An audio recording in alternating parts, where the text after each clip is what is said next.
It's Tuesday, so it's news day. What is new this week in primary care? In this podcast, we'll be talking about heart risk headlines, revolutionary diagnostics, real strategies for managing chronic diseases, and you will have practical tips which will help you in day to day and will live long happy life.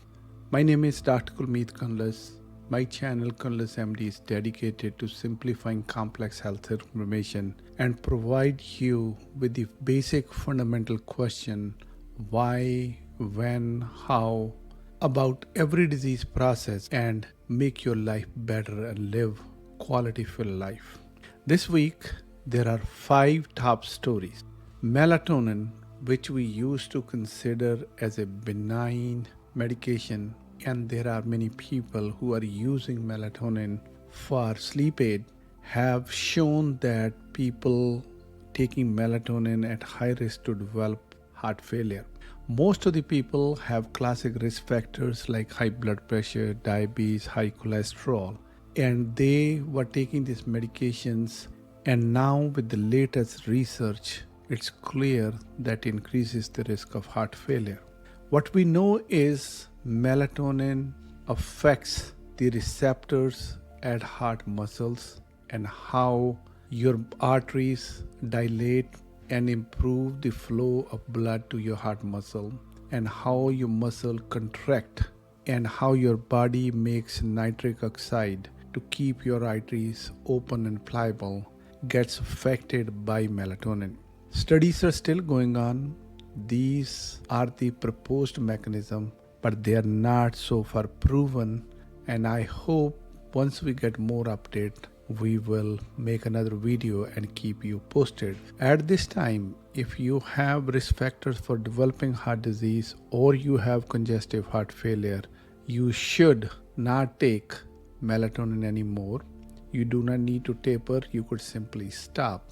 In our practice, we have a list of patients who are taking melatonin, and we have already sent them the text messages to stop taking the medication. It has started a lot of conversations, a lot of anxiety. This is a new information, and we will continue to update you. Second story of this week is regarding respiratory diseases. It is a common theme. Lot of patients who have been smoker or due to environmental exposure, they continue to have increased shortness of breath. But if you do the classical tests, which is spirometry, which is considered the gold standard, and actually to diagnose you having COPD, there is a gold criteria where there is calculation which is driven from your vital capacity to your tidal volume.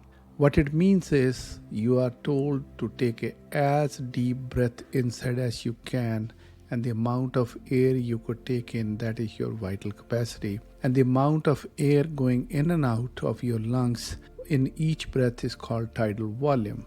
The ratio has been considered the gold standard. If your ratio is less than 70, then you are given official diagnosis of COPD. But that has not been our experience. We know for a fact a lot of patients continue to have difficulty in breathing, and I'm glad now the research is heading towards that. Now with the newer studies where they give a inhaled propane particles which are MRI detectable, that you inhaled it, they did the MRI, and they were able to visualize the ventilation of your lungs where there was no exchange of gas happening, and that explains why you are getting difficulty in breathing and why you needed all the inhalers. And when you do classic spirometry tests, you are not meeting the criteria. Key again here is stop smoking and lower your risk. Third story for this week is in hypertension. Hypertension is getting a lot of attention because with the newer medications like GLP-1s and SGLT2 inhibitors, we are doing a much better job in controlling your craving, in controlling your diet, making you lose weight, and these medications are definitely changing the management of diabetes.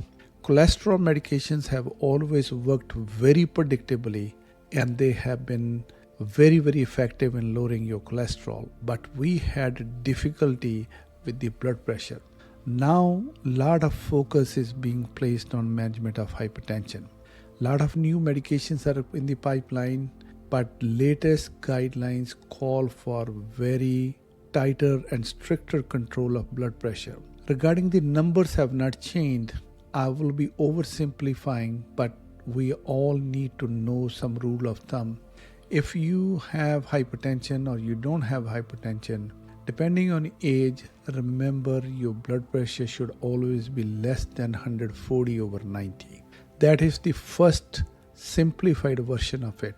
Now, with the newer guidelines, they are putting a lot of emphasis on tighter and stricter lifestyle modification, which includes losing weight, decreasing your salt, exercise, stress management, and sleep. If you pick up any lifestyle management, these things will come over. And above all, they are also focusing very heavily on home monitored blood pressure. When you come to doctor's office, your blood pressure is always high, so you want to make sure that your blood pressure is very well controlled at home. Further, there is a new calculator. It is called the Prevent Cardiovascular Risk Calculator. And this risk factor, this calculator takes into your classic risk factor, your age, your sex, your weight, plus smoking status, and all those classic things which we know when we calculate on day-to-day basis. But it added something unique. It added three things. Number one, it added hemoglobin A1C, which is a marker for your diabetes, into the calculation. Plus, it added urine albumin to creatinine ratio into the calculation, because that is a real marker how much your kidneys are damaged. And third, they added your body mass index and social determinants of health, because where you live, how you live, what is your socioeconomic status, that also played into that. What they did is they modified the original criteria and added the real life scenarios into the risk calculation. This calculator is valid for use between the age of 30 to 79, and it gives you 10-year and 30-year your chances of developing future heart attack, stroke, death, kidney failure, dialysis, and going blind. Make sure you check internet for Prevent calculator, and I think you will be more informed and more educated about this risk factor. Further story about primary care this week is the management of diabetes. We always knew that we need to manage the diabetes very closely and tightly, and this is no surprise. But what they are finding out is the risk factor and the complications have a lot to do with you and where you live. If you have a lot of social determinants, meaning financial crisis, housing crisis, your bad daily habits of eating wrong, or you're not able to afford to eat right, and if you don't move and exercise, in spite of having high sugar, for example, if you have hemoglobin A1C of 8, but if you are doing everything right, you're eating right, you're exercising, you're taking medication, you're managing your stress, you're sleeping, all these things will lead to decrease in complications. I think is a new paradigm shift. With the same hemoglobin A1C, we will be able to see different complication rate, and that has been experience of most of us, but now it's good to know that it is validated scientifically. The last story of this week is regarding cholesterol medications or statins. This medication provokes more emotional discussions with us in primary care offices. So far, the guidelines were very blinded that if you are diabetic, you need to be taking cholesterol medication. And I don't think materially anything has changed, but they are approving or the studies are leading to more evidence based. If you get a coronary calcium It is a simple non-contrast CAT scan of your heart arteries. It will give you the calcium burden. The calcium gets deposited into your arteries when you have blockages or scar tissue. If you have a high calcium score, you know the atherosclerosis has already started and you will develop complications. If you have high calcium score, there is no discussion, you need to be taking medication. But if your calcium score is low or none, you could have a say in the decision making process. So the guidelines, rather than being blinded and blanket, now they're moving towards personalized care. And that is how the medicine should be, from generalized evidence-based studies to being personalized. I hope these 5 top stories are helpful. We discussed about management of hypertension and stricter lifestyle changes, diabetes, control and complication rate based on social determinants of health, new tests to diagnose lung issues, and melatonin leading to increased risk of heart failure. And lastly, we discussed about the statins. I will see you next Tuesday with more stories and updates.